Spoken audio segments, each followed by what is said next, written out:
你好，谢谢啊，请慢用。哎，谢谢。咋点这么多呀？这胃能吃得完吗？这是广东特色，你真没吃过？哎，这广东特色多了，我吃得过来吗？说实话，我在深圳待了7年，最好吃的还是咱东北菜。哎，不是，你快尝了，它这个糕像冰淇淋一样，真的很好吃。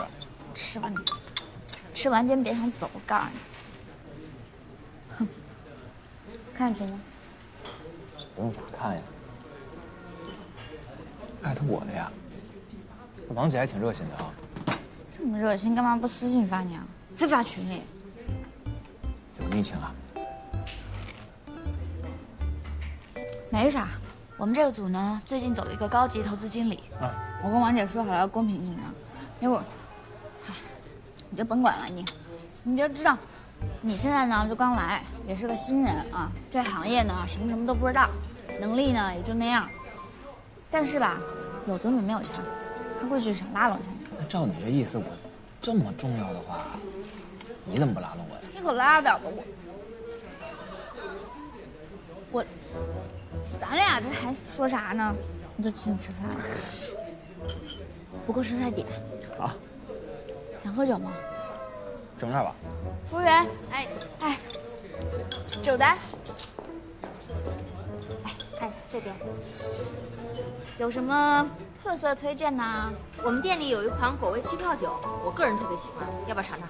不也，酒力过来，梅子味儿，大不大？当。大。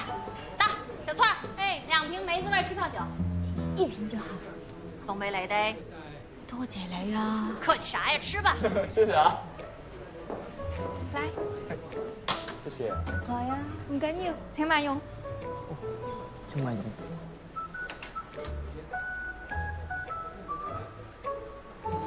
哎，口感不错哎。走一个。走一个。听我妈说你在国外见义勇为来着，说说嘞。见义勇为？哦，没有啊。你妈老跟我妈夸你，说你大1的时候见义勇为，被人打伤了，在医院住了1年。这都哪跟哪儿啊！我大1天天在外头晃悠，根本就没上几天课，我挂科留级了都。啊？凤儿姨还跟我妈说，你大4那年那哥们儿出狱了，过来报复你，又把你打了，导致你又在医院住了1年。不是我妈怎么回事啊？我看起来有那么弱鸡，总被打。这么扯的事儿你还能信？怎么不信啊？凤儿姨把你见义勇为的锦旗都晒朋友圈了。不是，班长，国外还兴锦旗呢。对啊。不是，那你没上学都干嘛去了？我停学了1年啊。那1年我边打工边赚钱边出去旅游，去了很多地儿，也做了很多份工作。给你数数啊。我给房东遛过狗，给老头老太太做过向导，我还去4S店做过销售，厉害吧？看不出来啊。不过听下来，还是芬姨那个见义勇为的版本更厉害一些。你这也没好好读书，你怎么毕业的？疯狂补呗。我毕业那年整天泡在图书馆里边，要不是这样，这头发还能再多1倍呢。你这晃荡了1年，又 gap 了1年，在 Novik 只工作了1年，你是怎么进的蓝河呀？你不会是关系户吧？我倒是想，怎么可能啊？我虽然只工作了1年，可是我履历漂亮呀。我后来的时候还创过业，做过旅游的 app。哦，我还投资过一家公司。你还投过公司？你不刚进这个圈吗？刚进怎么了？语言事务所，听说过没有？啥？语言事务所。这家公司的一句话介绍是什么？一句话。这是一家专门为社畜提供平台、交流摸鱼方式的公司。OK， 听起来天花板也不高。他们的盈利模式是什么？市占率呢？他们的推广平台和渠道都有哪些？他们的营销占总营收的比例大概是几个点？最关键的是，你为什么要投他呀？哎呦，我没有什么逻辑准则啊，本来也不是什么正经投资啊。开公司的是我兄弟，铁磁的那种，我就把钱都给他了。这也太草率了，这不太专业。不过你确实也是我见过最天使的天使投资人了。哎，对不起。哎，不行了，我要拉，我肚子不舒服啊。你这在那儿待人半天了。你不早说。对不起。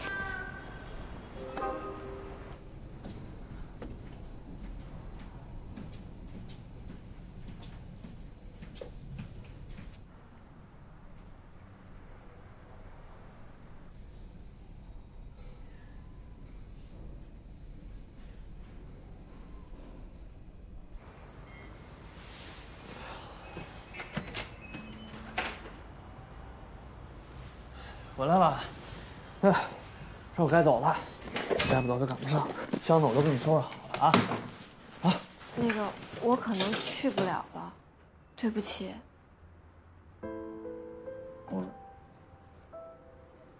我后天去行吗？后天我还能多待一天，陪叔叔好好说说话，还可以陪陪小卷儿。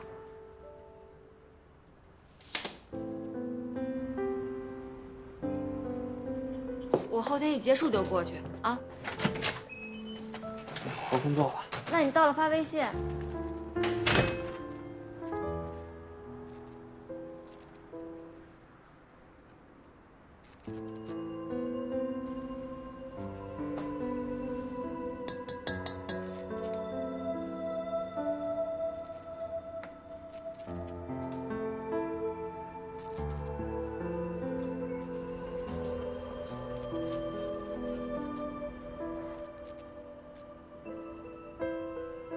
我也想跟你说，但是你不是接电话就是在忙工作，每天有各种各样的急事儿，我还说什么呀？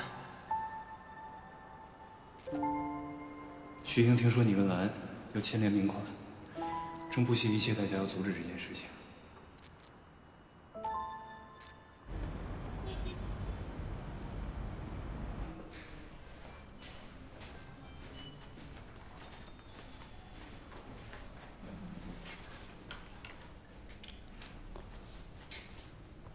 别挑了，咱们还有3瓶呢，怎么也得3个点才能走得了呀。这都怪你没这个胃，还非得吃什么生腌海鲜，哎，一个人吃那么多。不是，这跟吃多吃少有什么关系啊？那你吃的倒是少了，那不也拉了吗？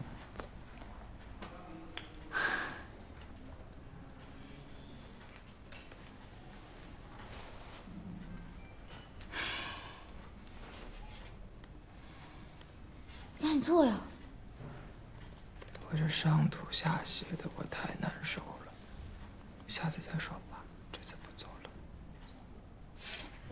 你知道明天合伙人也在啊，新消费组的同事全都在那儿，大家都有 PPT，就你没有，不尴尬呀？哎呀，行，我做。可是我得想想我做个啥呀？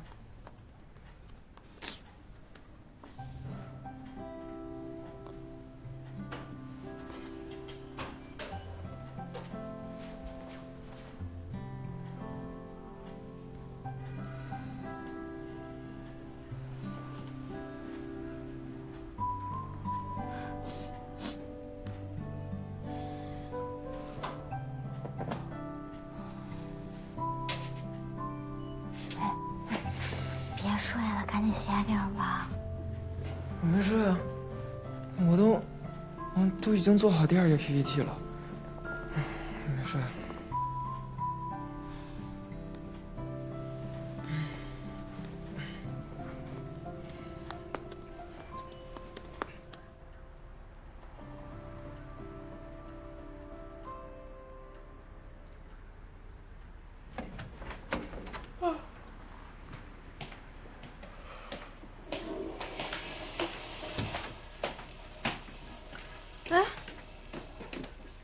就是刚回来就准备出门了。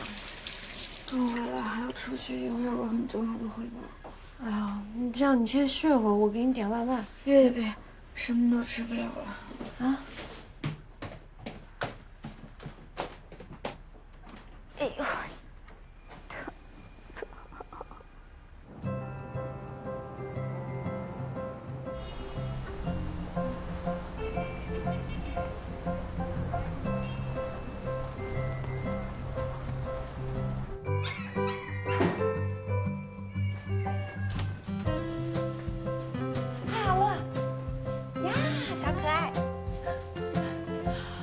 小吴，昨天晚上到的那个抗生素你清理过了吧？放心，都清点过了。好嘞。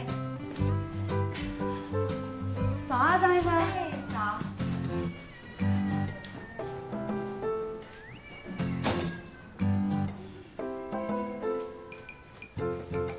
木马，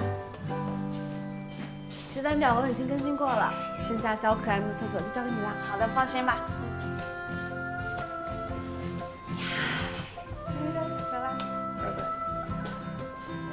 早呀，钱医生。早啊。小丁啊，啊，我给你介绍那个相亲对象啊，说加你微信，你没理他。那个，我觉得不太合适。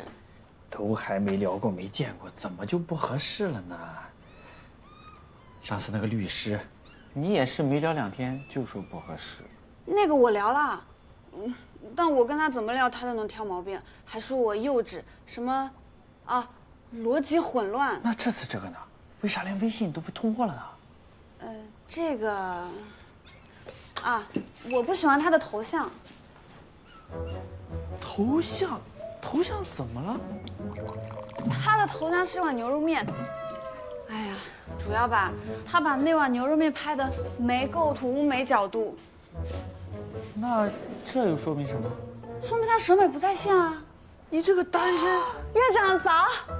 早啊，院长。早。哎，老钱，又给人当月老呢？一天天净给人乱牵线，牵第几个了？这么多啊？哪有那么多？我的呢？哎，你缺啊！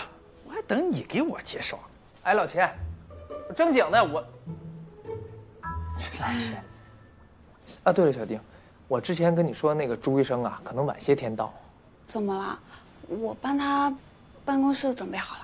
医院刚装修完，他说有甲醛，等散完味儿再来。趁朱医生还没到，你把他诊室再布置一下。哦，好。啊，对，他喜欢百叶窗，安一个。行，我记住了。绅士院长，八卦钱医生，怂包的我。好吧，从真实的生活开始取材吧。霸道院长，俏医生。不好。我和你的宠医时光。我发现，只有让 Z 世代产生身份认同，收获新消费体验，才能成功建立占据增量市场的新品牌，才能形成一个独特品牌文化圈的文化。凡是能够形成独特品牌圈的品牌，那作为投资人都应该成为我们关注的焦点。别管我，你赶紧做 PPT 吧，来不及了，一会儿。怎么来不及？反正我是最后一个。以上就是我今天的分享，谢谢大家。咱们公司的骨干还是很实力的。确实。在蓝河年头有点长了，所以工作模式难免会有一些固化。现在呢，我就把重点放到年轻人的喜好，看看他们的价值观，然后也希望能在新消费领域做出一些成绩。赞的赞的。我记得 Uni 好像才30吧，还很年轻啊，我们都很看好你。继续努力。那下一位，好。到位了。加油！大家好，我今天跟大家分享一下我的一些看法。新消费核心是用户，用户会产生新需求，于是就有了新的品牌，继而有了一个新的市场。那么新消费时代，最终比拼的是什么呢？我们可以看一下，这个是为用户创造独一无二的价值。然后我们真正的竞争对手其实不是其他的投资企业，而是不断变化的用户需求。只要用户有需求，我们就有接连不断。啊，你刚才说是满足用户不断的需求，这一点可以展开说一下吗 ？OK。不好意思，您是说那个用户需求展开一下？满足用户需求。什么？可以再说一遍吗？你是不是不舒服？昨天有点病了，不好意思啊。那你赶快坐下，休息一下。没事儿，我可以讲完。我们看一下你的 PPT。不好意思，大家，不好意思。你还好吧？没事。我是不是讲的一塌糊涂？反正你生病了嘛，老板肯定能理解你的。小了，没事，还有你。不是你怎么瞧不起人呢？还有谁？哎，还有我。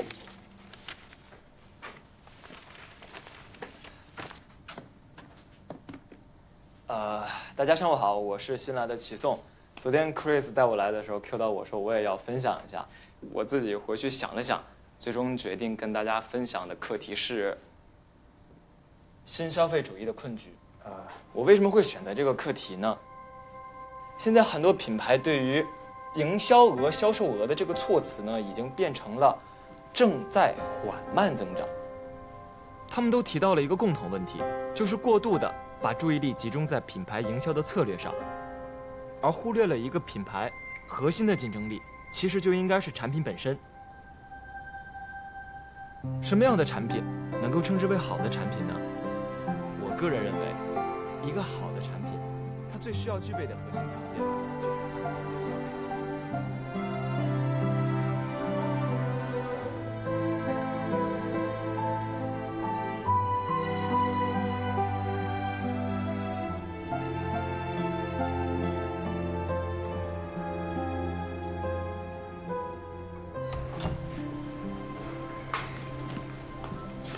齐颂，今天表现得不错，继续保持。哪里，谦虚了，这可不像年轻人啊。不是，我的意思是说，哪里表现得好，您展开来夸一夸呗。好，那首先先夸夸我自己啊，眼光好，把你从 NoBank 挖过来，然后后面再手续一下。你那同学可是挺厉害的，高级投资经理的竞争恐怕又要多一个人选了。不至于吧？他再怎么有能力，也毕竟是个新人，不至于一来就升高级投资经理吧？只要能力强，就算提拔投资总监也不是没可能。你别忘了 ，Alex 晋升合伙人的时候也才只有28岁，说不定他想找一个跟自己一样有能力、有潜力的人当接班人呢，是不是？好好休息。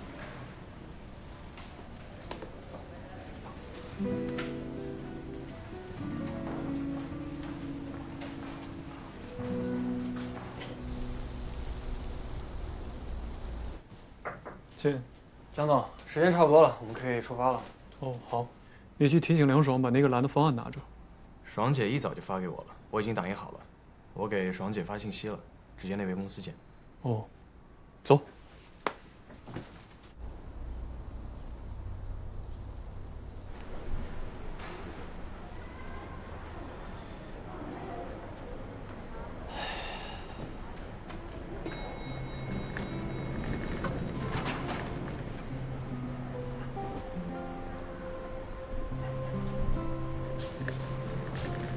刘晓，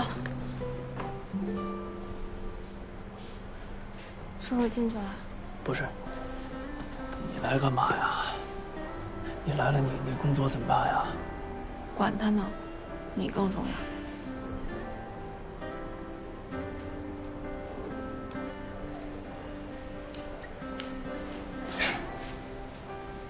爽姐，这也太突然了，怎么说走就走啊？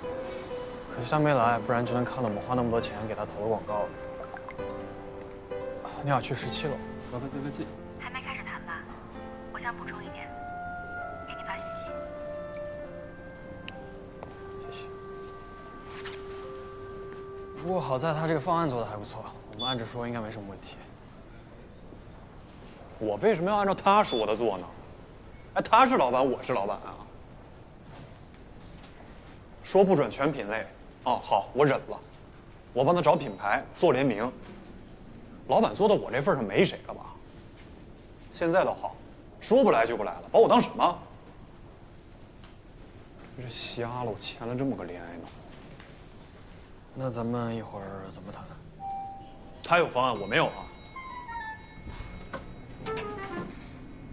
行，只要来就行。正好我们几个重要的节目都在后面。行，那南总，我们就明天见啦。拜拜。宝姐，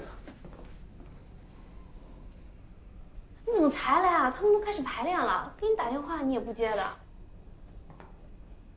哦，对了，那个有几个特别重要的制片人会晚一点来，我打算把你节目往后放一放。你可得加油啊，这次你压轴。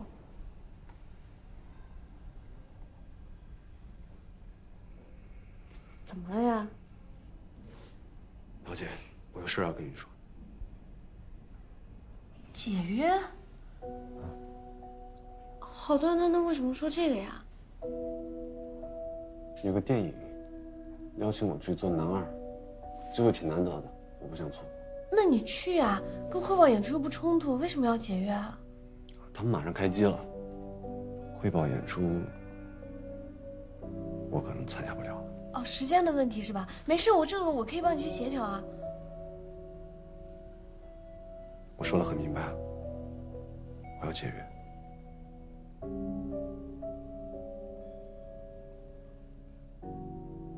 根本不是电影的问题，对吧？你是不是觉得我们公司没希望了呀？我们以前确实是没什么机会，但这次不一样了呀。这次我请了很多导演跟制片人，他们万一看上你了，不要说男二好了，男1号都是你的。而且我们公司现在还有那天吗？公司还能撑到那天吗？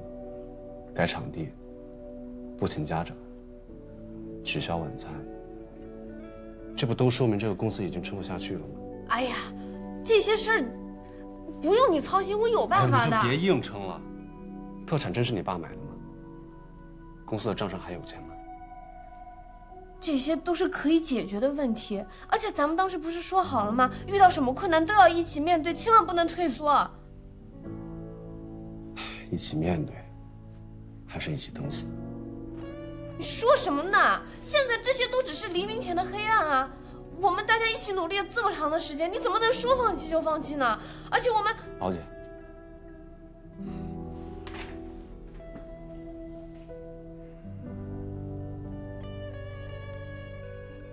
我已经决定好了。医生，我都快不认识你了。我们家才出事儿几天啊，你这么快就找好退路了？这就是我和你的区别。我能看清楚现实，你只会白日做梦。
花花，你跟那个他们说，册子先别印了，让设计出个4人版的图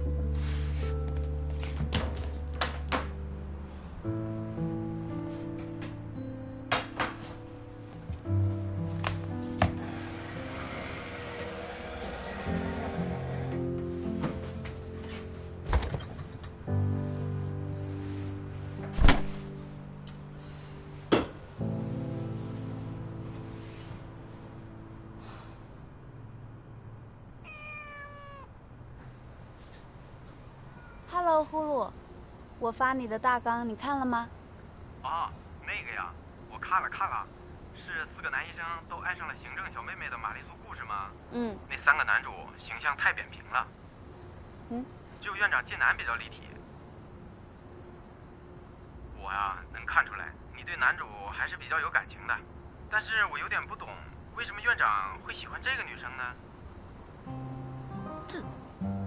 女主怎么啦？女主她现在虽然只是一个小小的行政，但她会做饭，还会手工，又会写网文，多好啊！我理解你对自己角色的偏爱，但是我看不出来他们之间能产生什么火花。我建议你可以保留男主，再给他配一个更好一点的女主。那我回头再改一改，修一修，再发给你看吧。行，拜拜，呼噜。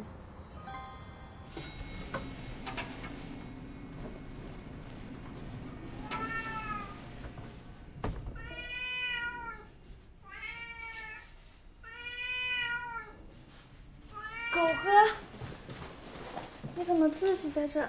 哎呀！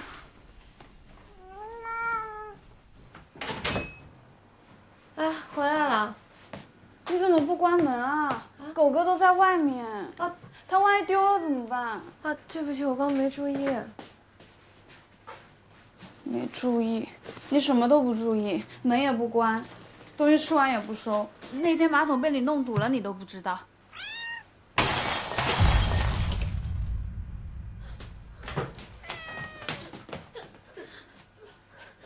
狗哥。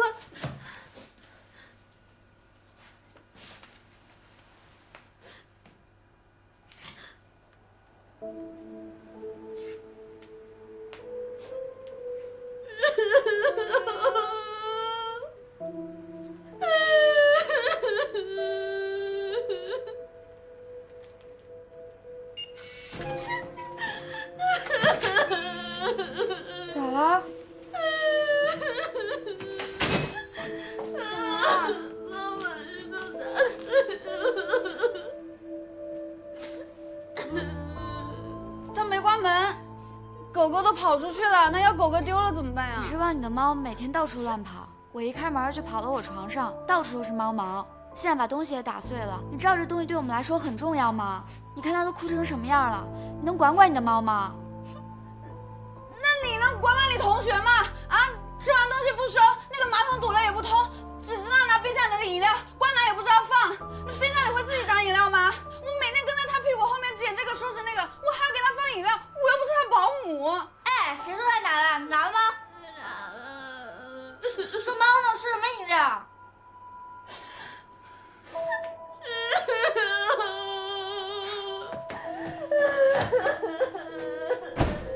啊，好了，好了，你拿别人饮料干啥呀？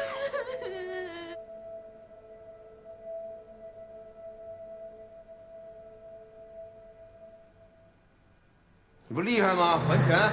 你这样的我一天见8个，怕你吗？你不报警吗？报警管用吗？好吗？好是吧？不招你少人，你不厉害吗？报警！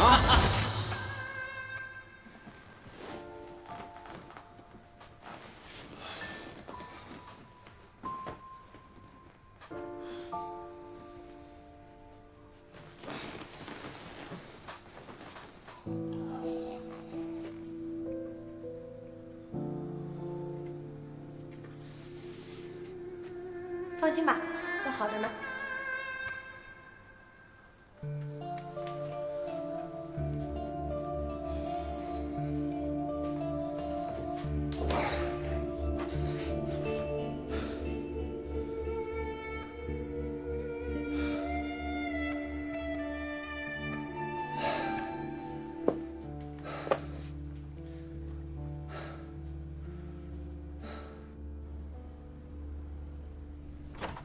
哎，老板，你爸爸那边手术怎么样？顺利吗？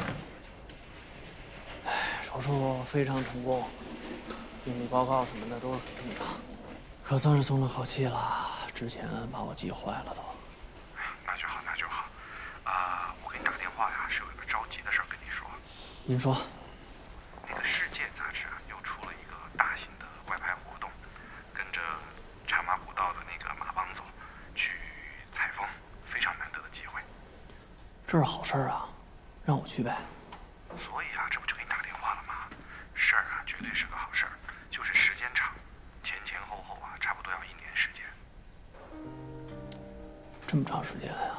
出片儿啊，你去的话呢，就尽快回来做个申请，下周就应该要出发了。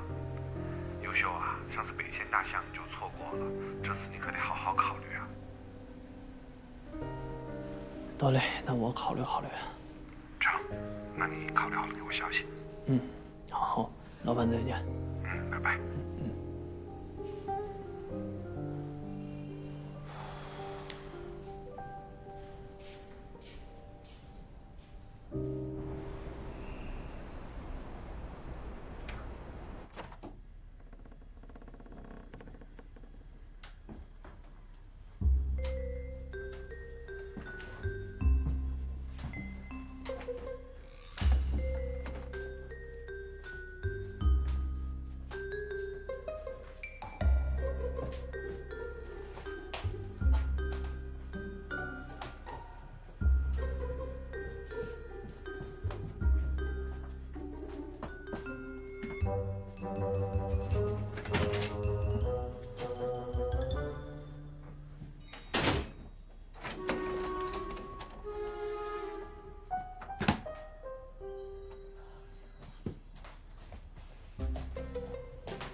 小房东走了吗？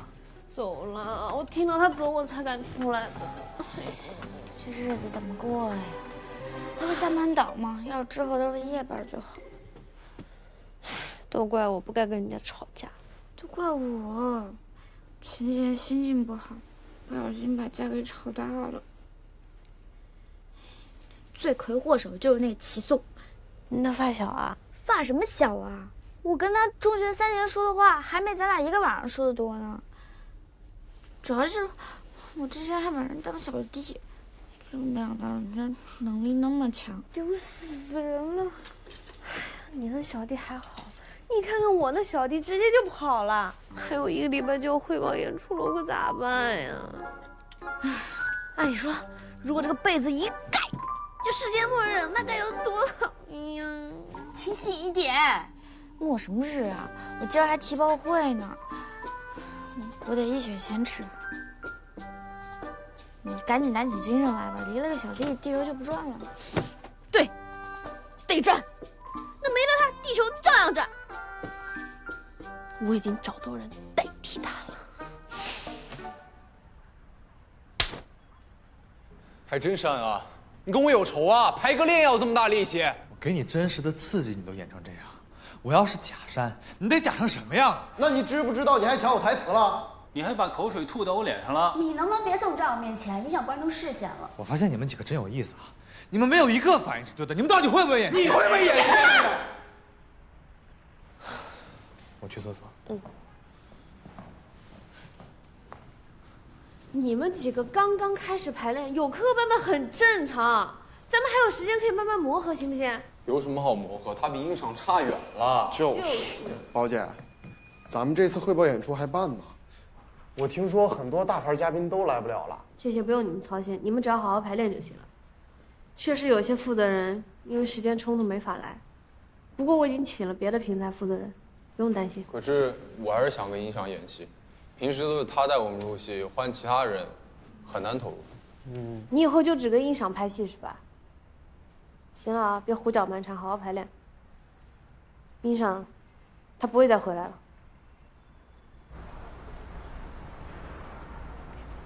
有的有的，我们这边有寄养服务。啊，我们最近刚开业，优惠还挺多的，您有时间可以过来看看。行，好，我们等您。我建议你保留男主，再给他配一个更好一点的女主。小丁，给我拿个订书器。啊。哎，院长，我能问你个问题吗？让你说。你最欣赏我们医院的哪个女同事啊？你不会要当月老吧？不是，你别误会啊。哦，那个我们网上的简介得重新更新了，所以我得记一下。啊。张医生吧，医术高超，为人谦逊，也很有爱心。可是他比你大16岁，慈祥女医生和年下院长，不行不行 ，CP 感太弱了。那个行政露露也不错，能记住每个小动物的名字，很了不起。我也考虑过，他虽然喜欢小动物，但是他社恐啊。想什么呢？啊，没什么。哎，我觉得你也不错呀，你这工作方方面面安排的很细致。好，说正事儿。那个朱医生不是马上要来了吗？我让你布置的办公室怎么样了？都布置好了，你要看看吗，院长？要好啊。噔噔噔噔。嗯，不错，该有的都有，挺细致。哎，这不行啊，这换成软皮的。朱医生腰不太好，坐硬椅子不舒服。这儿再给他加一个护眼灯，晨晨平时就爱在台灯下看书。晨晨，原来属于院长的女主角在这儿啊。哦。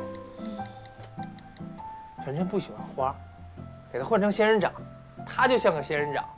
仙人掌是在艰苦的环境下也能保持坚韧和理想。仙人掌还是独立女性的人设啊。哎，院长，你跟朱医生很熟吗？这么了解他？那当然，我们认识7年了。他是我生命中最重要的人，最重要的人。哦，那你们怎么认识的？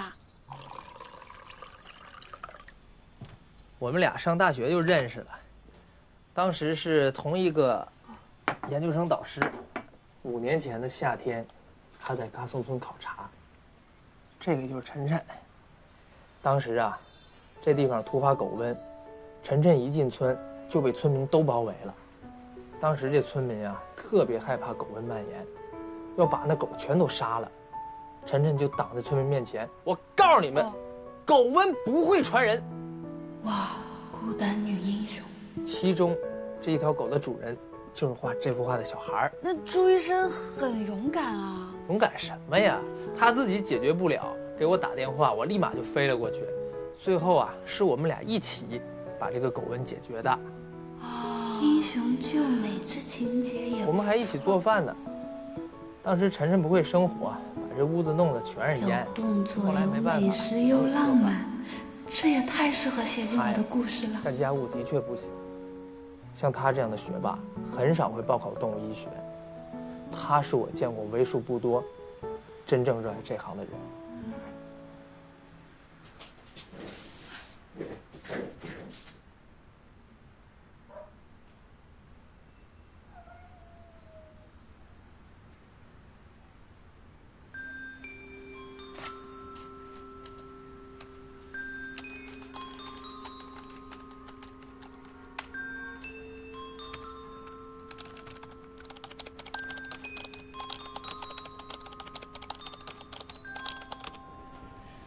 传统内衣的没落，其实从一定程度上来讲，说明女性已经从越他你是跑过桥的？那么洛纱内衣呢，刚好。哎，你提那什么呀？跟你有什么关系啊？主张无钢圈舒适。我跟你讲，我这次提的采用纳米编织的新疆棉，既柔软又有弹性，不会是研究人美貌吧？都不会觉得累，所以深受女性的喜爱。以上就是我提报的有关洛纱的全部内容，谢谢大家。很好，听得出来优你还是下了很大功夫的。下一位，艾玛。OK，我这次提案的是蜜林果味气泡酒，因为它的口感非常独特，然后外形设计又很有个性，非常符合第3代消费时代的消费特点。我要讲的也是蜜林。哦，巧了，撞项目了。那就艾玛先阐述一下吧。OK。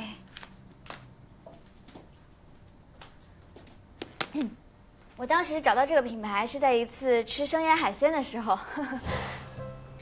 新一代年轻人普遍的消费习惯是，有70%的人是非常在意商品的保质期，75%的年轻人都很在意商品的成分，另外还有100%的年轻人都很在意它的包装质感。那么蜜林果味气泡酒的瓶子大家可以看一下，非常的符合现在年轻人的审美习惯。尤其是我们的女性消费者，她们都爱拿蜜林的气泡酒的瓶子来自拍呀，发在一些社交平台上。由此可见，蜜林果味气泡酒是有非常好的社交传播价值。随着这个他经济的崛起，我相信蜜林的将来一定会大有可为。谢谢大家。齐总，听听你的观点吧。好嘞。我汇报的也是蜜林气泡酒，但是我的角度、我的思路跟小果有一些不太一样。我发现我国现在很多气泡酒依然是调配酒，口感要么偏甜，要么难入口，而蜜林却在这方面表现出了绝对的优势。它入口之后呢，有清香爽口，酸中带甜。我就去研究了一下，为什么它的口感区别于其他的气泡酒，发现他们家最畅销的这款梅子口味的气泡酒，他们选取的梅子是刚刚新鲜采摘的原材料，所以口感能够保存得非常好。除了配方的优势，我还要强调一下线下策略。他们家的线下营销只占比了25%，所以我觉得在这儿有一个非常大的空间。如果我们加大力度投入线下营销，我觉得呢，刚好可以弥补气泡酒在线下门店一直缺席的一个空白。这就是我的报告。可是了解消费的人应该大家都知道，这铺线下渠道又烧钱，回报还特别不高。可像你刚才说的，我们只注重女性消费者的话，其实是把路子给走窄了的。我觉得这项目还没过会呢，怎么就有点卷起来的意思了呢？这样啊，优妮，你继续推进你的内衣项目。你们2位呢，回去再整理一下思路，好好论证一下各自的观点，但是都要考虑一下对方的角度。下周2次提报，如果顺利过会了，再确定这个项目由你俩谁负责，好吧 ？OK， 那今天就这样吧，散会。咱们组之前有提过一样的吗？没有，我也是第一次。那只能说咱们俩眼光都很好。非常有缘。哎。好的，那我一会儿去健身房找他。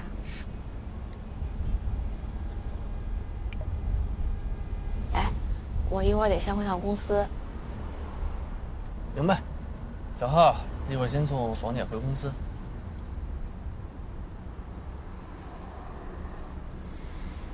你知道刚才在飞机上的时候，你靠我肩膀上睡着了。你知道我在想什么吗？我在想，通过叔父这次手术，暴露出我们之间存在一些问题。当然啊，主要责任肯定是在我。所以，我在飞机上做了个备忘录，给你看看。这儿。每周深度对话3次，每次15分钟以上，每天要互相分享至少3次啊，什么见闻呐、状态，包括吃的、喝的，心情什么样都可以分享。哦，结束一定要说我爱你。最重要的就是见面，每周至少3次。你看有什么？你再往上加点。